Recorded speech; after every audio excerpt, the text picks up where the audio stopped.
ബ്രിട്ടനിലെ ലണ്ടനിൽ നിന്ന് ഒരു ട്രെയിൻ കയറി ഒരു 54 മിനിറ്റിനുള്ളിൽ അമേരിക്കയിലെ ന്യൂയോർക്കിൽ എത്തുന്നതായി സങ്കല്പിക്കുക. ഒരു സയൻസ് ഫിക്ഷൻ സിനിമ കാണുന്നത് പോലെയൊക്കെ തോന്നുമെങ്കിലും സംഗതി അധികം വൈകാതെ തന്നെ യാഥാർത്ഥ്യമാകും. ലോകത്തിലെ ഏറ്റവും വലിയ ധനികനായ എലോൺ മസ്കിന്റെ നേതൃത്വത്തിലുള്ള ദി ബോറിംഗ് കമ്പനിയാണ് ഈ പ്രൊജക്ടിന് പിന്നിൽ. ട്രാൻസ് അറ്റ്ലാന്റിക് ടണൽ എന്ന് പേരിട്ടിരിക്കുന്ന ഈ പ്രൊജക്ട് യാഥാർത്ഥ്യമാകുന്നതോടെ ലണ്ടനിൽ നിന്നും ന്യൂയോർക്കിലേക്കുള്ള 5470 കിലോമീറ്റർ ദൂരം വെറും 54 മിനിറ്റ് കൊണ്ട് ട്രെയിൻ ഓടിയെത്തും. എന്നാൽ ഈ പദ്ധതിക്ക് ചിലവാക്കേണ്ടി വരുന്ന തുക 19 ട്രില്യൺ US ഡോളറാണ്. ഇത് ഏകദേശം ബ്രിട്ടന്റെ മൊത്തം ആഭ്യന്തര ഉൽപാദനത്തിന്റെ 5 ഇരട്ടിയോളം വരും. എന്നാൽ ഇലോൺ മസ്ക് പറയുന്നത് തന്റെ കമ്പനിയായ ദ ബോറിംഗ് കമ്പനി ഈ പദ്ധതിക്ക് ചിലവാക്കേണ്ടി വരുന്ന തുകയുടെ വെറും 1000-1 തുക കൊണ്ട് ഈ പദ്ധതി വിജയകരമായി പൂർത്തിയാക്കുമെന്നുമാണ്. ഈ പദ്ധതി അപ്രായോഗികമായി തോന്നുമെങ്കിലും തുരങ്കം നിർമ്മിക്കാൻ ആവശ്യമായ അടിസ്ഥാന സാങ്കേതിക വിദ്യ ഇതിനോടകം തന്നെ വികസിപ്പിച്ചു കഴിഞ്ഞിട്ടുണ്ട്. പദ്ധതി യാഥാർത്ഥ്യമായാൽ ഈ ട്രെയിനിന്റെ വേഗത 4800 km/h ആയിരിക്കും. നിലവിൽ ഏറ്റവും വേഗത്തിൽ പറക്കുന്ന യാത്രാ വിമാനമായ ബോയിങ്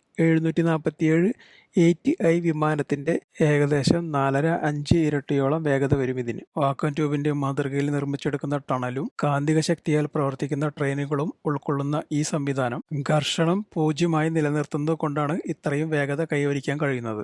എന്നാൽ ഇതൊരു പുതിയ ഐഡിയ ആണെന്ന് പറയാൻ കഴിയില്ല. കാരണം ബ്രിട്ടനെയും അമേരിക്കയെയും ബന്ധിപ്പിക്കുന്ന ഒരു തുരങ്കത്തിനായുള്ള ആദ്യ നിർദ്ദേശം മുന്നോട്ട് വെച്ചത് 1895-ൽ സയൻസ് ഫിക്ഷൻ എഴുത്തുകാരനായ ജൂൾസ് വെർണിന്റെ മകൻ മൈക്കൽ വെർൺ എഴുതിയ an express of the future എന്ന കഥയിലാണ്. അതിനുശേഷം 1913-ൽ ജർമ്മൻ എഴുത്തുകാരനായ ബെർണാഡ് കെല്ലമാൻ എഴുതിയ ദി ടണൽ എന്ന നോവൽ 1935-ൽ ട്രാൻസ് അറ്റ്ലാന്റിക് ടണൽ എന്ന പേരിൽ ഇംഗ്ലീഷ് സിനിമയായി പുറത്തിറങ്ങിയിരുന്നു. ഈ സിനിമയുടെ പേരിൽ തന്നെയാണ് ഈ പ്രോജക്റ്റും പ്രഖ്യാപിച്ചിരിക്കുന്നത്. ഇത്തരത്തിലുള്ള ട്രെയിനുകളെ വിളിക്കുന്നത് മാഗ്നറ്റിക് ലെവിറ്റേഷൻ ട്രെയിൻ അഥവാ മാംഗ്ലൈവ് ട്രെയിൻസ് എന്നാണ്. എന്നാൽ ഇത്തരത്തിലുള്ള ട്രെയിനുകൾ ലോകത്തിൽ ആദ്യമൊന്നുമല്ല കേട്ടോ.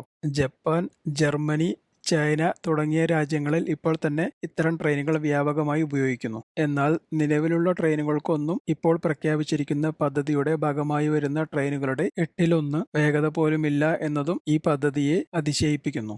എന്നാൽ ഇതെല്ലാം നടക്കുമോ എന്ന് സംശയിക്കുന്നവരുടെ അറിവിലേക്ക് ഒരു കാര്യം പറയാം. 2019-ൽ ഇലോൺ മസ്കിന്റെ തന്നെ കമ്പനിയായ സ്പേസ് എക്സ് സ്പോൺസർ ചെയ്ത ഒരു ചെറിയ ഹൈപ്പർലൂപ്പ് പ്രോട്ടോടൈപ്പ് ട്രെയിൻ 463.5 km/h വേഗത കൈവരിച്ചിരുന്നു. ഇതിനുശേഷം കഴിഞ്ഞ വർഷം ഒക്ടോബറിൽ ചൈന 622 km/h വേഗതയിൽ ഓടുന്ന ഒരു ട്രെയിൻ വിജയകരമായി പരീക്ഷിച്ചിരുന്നു. എന്നിരുന്നാലും ട്രെയിനുകളുടെ വേഗതയ്ക്കോ പുതിയ സാങ്കേതിക വിദ്യയ്ക്കോ എതിരഭിപ്രായമോ പരാജയ സാധ്യതയോ ഒന്നുമില്ലെങ്കിലും ലണ്ടനിൽ നിന്നും ന്യൂയോർക്കിലേക്കുള്ള 5470 കിലോമീറ്റർ നീളത്തിൽ നിർമ്മിക്കേണ്ടി വരുന്ന ടണലിന് വരുന്ന ചെലവ് ഒരു പ്രശ്നം തന്നെയാണ്. ഈ അടുത്തിടെ സ്പെയിനിനെയും മൊറോക്കോയെയും ബന്ധിപ്പിക്കുന്ന കടലിനടിയിലൂടെയുള്ള തുരങ്കത്തിന്റെ നിർമ്മാണം അപ്രതീക്ഷിതമായി ഉണ്ടായ ഭൂമിശാസ്ത്രപരമായ വെല്ലുവിളികൾ കാരണം നിർത്തിവെക്കേണ്ടി വന്നിരുന്നു. ഇതേപ്പറ്റി സ്പെയിനിന്റെ ഗതാഗത മന്ത്രി ഓസ്കാർ പ്യൂയിന്റെ ഒലീവ് പ്രസിനോട് പറഞ്ഞത് സാഹചര്യങ്ങൾ പ്രതീക്ഷിച്ചതിലും വളരെ സങ്കീർണമാണ് എന്നാണ്. നിർദ്ദിഷ്ട റെയിൽപാത കടന്നുപോകുന്ന തെക്കേ അമേരിക്ക, ആഫ്രിക്ക പ്രദേശങ്ങൾ ഉൾക്കൊള്ളുന്ന ഭാഗങ്ങളിൽ നിരന്തരമായി കടലിനടിയിൽ ഉണ്ടാകുന്ന അഗ്നിപർവ്വത സ്ഫോടനങ്ങളും ഈ പാത നിർമ്മിക്കുന്നതിന് ഒരു വലിയ വെല്ലുവിളി തന്നെയാണ്. കാര്യങ്ങൾ ഇത്രയൊക്കെ സങ്കീർണത നിറഞ്ഞതാണെങ്കിലും സ്പേസ് എക്സിനെയോ ഇലോൺ മസ്കിനെയോ നമുക്കൊരിക്കലും ചെറുതായി കാണാൻ കഴിയുകയില്ല. ഒരിക്കലും നടക്കാൻ സാധ്യതയില്ല എന്ന് നമ്മളെല്ലാവരും കരുതിയ അദ്ദേഹത്തിന്റെ വൻ വിജയമായ ബഹിരാകാശ ദൗത്യം അദ്ദേഹത്തെ വട്ടനെന്നും ഭ്രാന്തനെന്നും വിളിച്ച് കളിയാക്കിയവർക്കുള്ള മറുപടിയായിരുന്നു. അതുകൊണ്ട് തന്നെയാണ് ഈ പദ്ധതിയും അദ്ദേഹം വിജയിപ്പിക്കും എന്ന് വിശ്വസിക്കുന്നതും. ഭാവിയിൽ ഇന്ത്യയിൽ നിന്ന് അമേരിക്കയിലേക്ക് 1.5 മണിക്കൂറിലെത്തിയാൽ ഒട്ടും അത്ഭുതപ്പെടേണ്ടതില്ല.